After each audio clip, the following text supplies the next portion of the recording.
Random Horror Show presents Spooky Reads.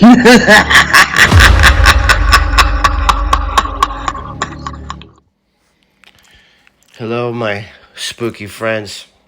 It's October already, and I'm here to talk about and read a passage from my most recent filthy release. I write zombie horror. I've got a series out there called Wicked Awake, and then I also have written a paranormal amusement park story called Season Pass. I've got a sci-fi novel called Fester, which is kind of splatterpunk, and a coming-of-age story as well. I've got a horror mafia crime novella called Lasagna, which has a lot of revenge and raviolis combined.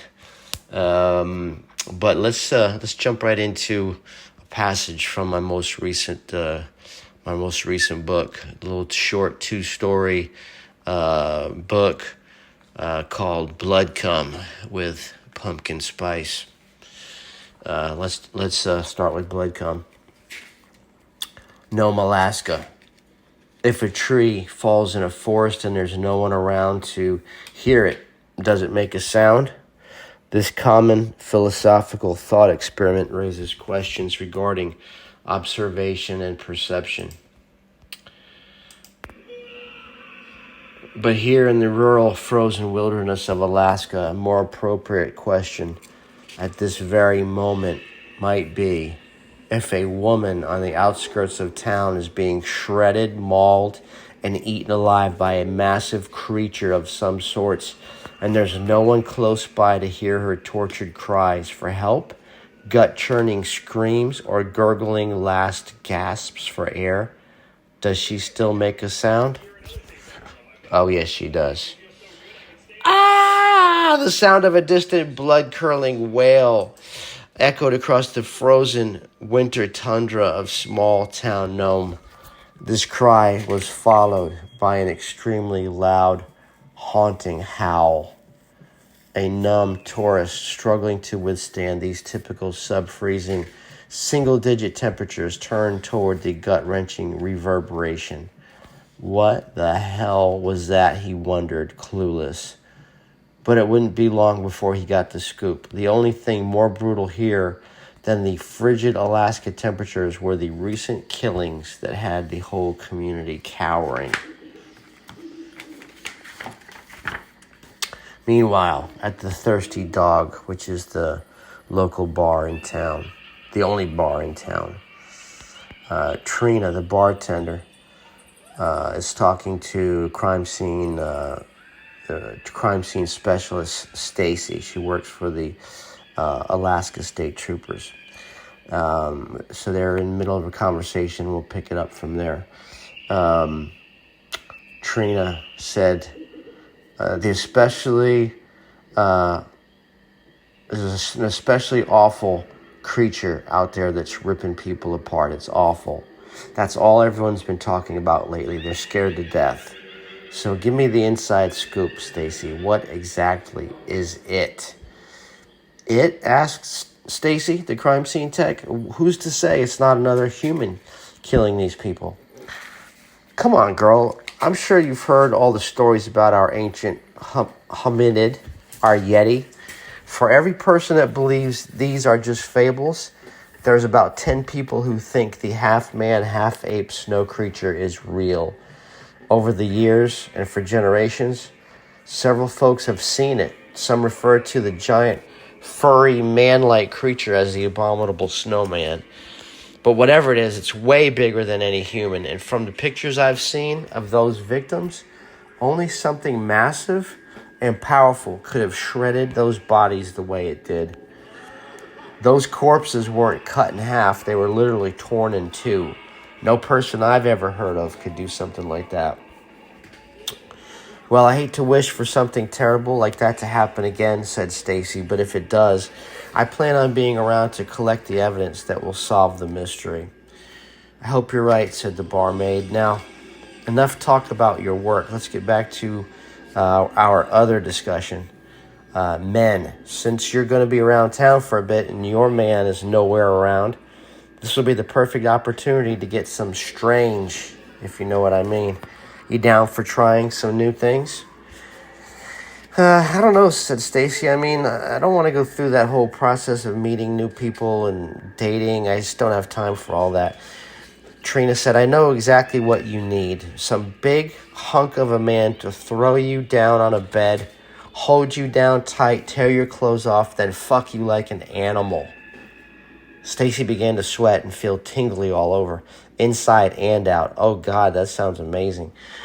I know someone who'd probably be more than happy to help you out with that, said Trina. Oh, and speak of the devil, look who just walked in. The barkeeper glanced over towards the front door of the establishment. Stand by for commercial break. Sorry. Then, removing his black, snow-dusted overcoat was a huge, red-bearded, lumberjack-looking guy wearing a plaid button-down long-sleeve shirt and a pair of utility pants with lots of pockets.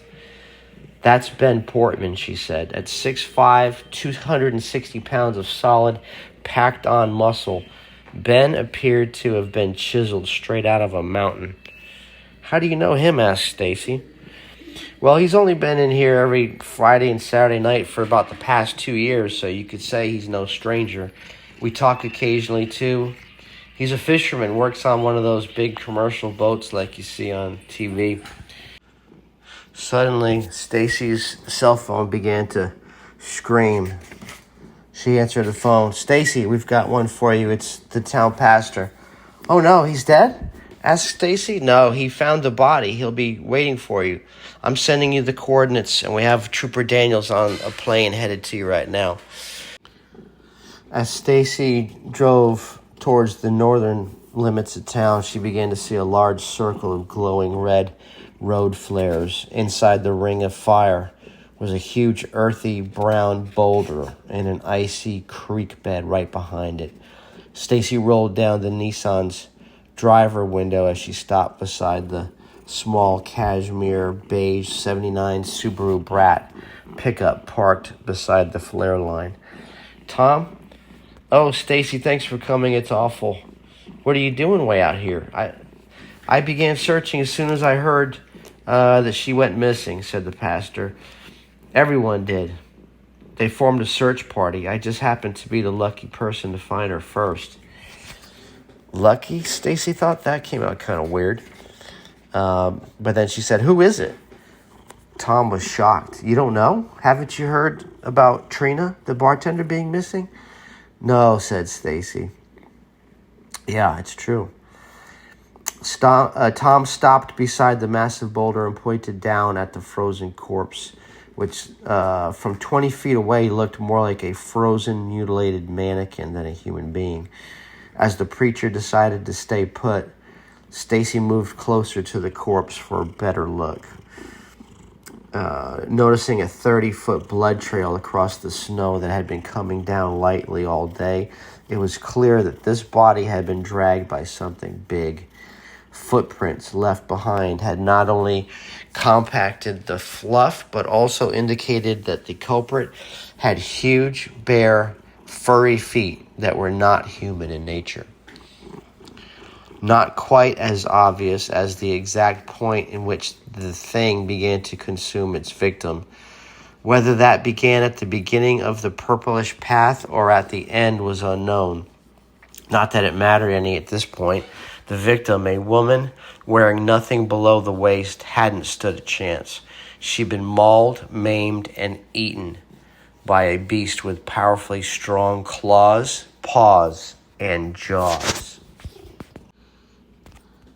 Suddenly, something over by the church caught Stacy's attention. As she stepped into the sanctuary, the befuddled blonde with form-fitting black ski pants and a large light blue puffy jacket sat down. Seated on a white wooden pew in the aisle closest to the pulpit, she was just feet away from where the priest regularly stood to give his sermons. I haven't been in a place like this in a very long time, Stacy thought while admiring the decorations adorning the nave. Just to the right of the pulpit was a white, larger-than-life plaster-cast statue of Jesus. Cloaked in a white gown, the bearded Savior stood with his arms open wide. Large, colorful paintings in beautiful gold frames lined every wall. I suppose I should pray while I'm here, Stacy thought. The young woman began to bow her head and closed her eyes as a booming voice bellowed from the back of the church. "It's too late for that now." Stacy quickly turned around in her seat to hear a clicking sound behind her. There, locking the main door's deadbolt lock with a key, was a large, ferocious, and furry figure standing on two legs like a human. It was taller than the door and just as wide. With its cold, calculating eyes staring right at her, a husky, human-like voice escaped its muzzle. The enormous, angry grizzly bear roared, "Your God's gonna watch you get reamed, and I bet he won't do a damn thing about it." "Oh shit, it's a grizzly bear! He's gonna kill me!" Frozen with fear, Stacy's heart began to pound like the steel drum at a Slipknot concert. Still fucked up on fruity juice and flu medicine, Stacy was slow to react. But before she could move back towards the door, she was attacked. The huge creature pounced on top of her, knocking her off the pew and flat onto her back. This ferocious furball easily weighed 300 pounds and reeked of death as a result of blood and other body broths having matted and dried in its fur. Also, from its massive paws, 8-inch long, sharp, dagger-like claws protruded like Eddie Scissorhand fingers. Stacy struggled beneath the heavy heathen. "Wait, I still think it's really just Ben wearing a costume. I can't let on that I know who he is, or else he might kill me just to shut me up. I mean, he might try to kill me anyways, but I won't let that happen." "Are you going to hurt me?" she cried. "Yes," he growled, "but you just might like it." With his left paw, the gigantic Grizz held Stacy down as he used his right paw and claws to slice her jacket, shirt, and ski pants completely off. Stacy, now wearing only a tiny pair of red panties, struggled some more. He pushed her shredded clothes aside to include the tattered jacket with a gun inside the pocket. The big bear used its big padded paws to grab her perfectly bouncy, artificially enhanced breasts, squeezing them firmly. One of the paws moved toward her head, swiped her beanie off, and grabbed a handful of her long, blonde hair. He began pulling it, yanking tightly. "Ow, motherfucker!"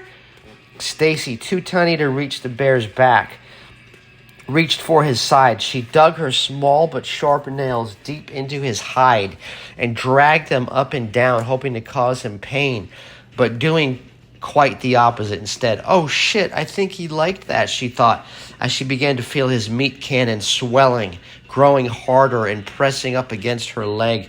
"Fuck," thought Stacy. I think if I'm going to survive this, I need to play along." "Do you like that?" she asked. "Mm-hmm."